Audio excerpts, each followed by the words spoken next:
대학 졸업식 날이었어요. 제가 짝사랑하는 애도 함께 졸업하는 날이었는데요. 엄마 아빠 두 분 다 제 졸업 축하를 위해 오신 거예요. 당시 제 아빠는 경제적으로 큰 문제가 없었는데도 굳이 구식 카메라를 들고 오셔서 제 친구들마저 사진 찍어주시더라고요. 고맙기도 하지만 저 멀리 보이는 짝사랑하는 애는 화려한 의복의 외제 수입차 카메라도 최신식이었습니다. 너무나도 비교가 되고 창피해서 그 자리를 빨리 떠나고 싶었어요. 당시 일이 지금도 잊고 싶은 일로 가끔씩 떠올라 제 자신을 괴롭힙니다. 제가 명품만을 좋아하는 그런 사람인 걸까요? 나도 사실 내 남자와 비슷한 경험이 많다. 우리가 말을 해야 할 것은 바로 명품입니다. 사회적으로도 명품 소비는 사회적 신분이 높거나 낮거나 아니면 계층이나 계급에 따라서도 명품이라고 하는 것은 상당히 많이 요즘에 들어서 소비가 늘어났다고 봐야 될 것 같아요. 예전에는 오로지 상류층에서 소비되었던 그 명품이 이제는 중류, 심지어는 하류 이렇게까지 명품 소비는 늘어나고 있습니다. 어떻게 보면은 명품이라는 것은 값비싼 소비품이라고 그냥 단하게 생각하면 늘어나는 것에 대해서 큰 부담은 없습니다. 그 계층에 따라서도 그 상관이 없겠죠. 그런데 문제가 있어요.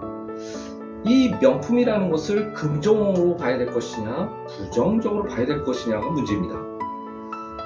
그게 참 고민이 생깁니다.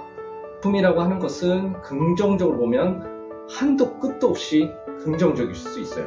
예를 들어서 명품을 우리가 화장하는 것 정도로 여길 수도 있던 겁니다. 그러니까 자기 얼굴에 좀 티가 나면 화장으로 가리면 더 밝고 스스로에게도 만족스럽고 또는 자기 자신이 예쁘게도 보일 수도 있고 멋지게도 보일 수 있다는 그 화장이라는 장점이 있죠. 하지만 자신의 원래 모습을 단지 가릴 뿐이라는 겁니다.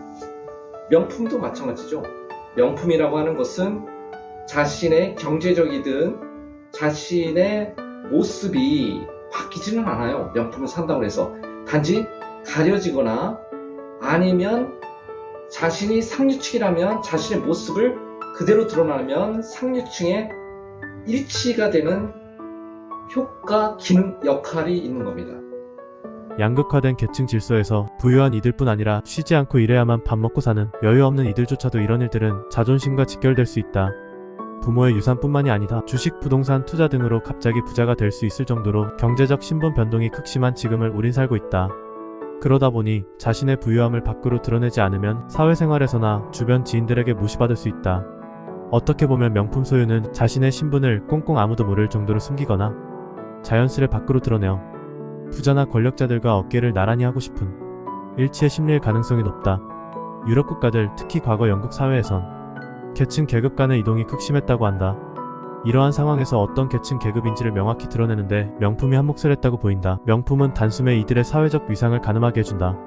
집은 없지만 타인의 눈에선 값비싼 자동차, 가방 등은 아마도 자신의 신분을 올려주거나 감출 수 있는 기능 역할일 수 있다.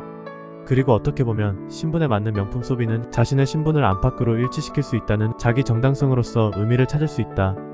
게다가 장인이 만든 명품도 품질면에서 우수할 수 있어 값비싼 명품 소유는 긍정적인 부분도 다분하다. 하지만 계층 계급 간의 위화감도 무시할 수 없고 짝퉁 명품 등장에 청렴하고 합당한 등가의 상품 소비 진작 등이 자본주의 본래의 의미를 희석시키기도 한다. 자신의 사회적 신분을 일치시키기 위한 소비 이상은 과시적 소비로서 명품 소비, 이를 내 몸껍질의 확장이라고 봐야 하는 걸까? 그럼에도 자녀 졸업식 등에 허름한 옷을 애써 입거나 구식 카메라를 억지라도 가져갈 이유는 없지 않았을까?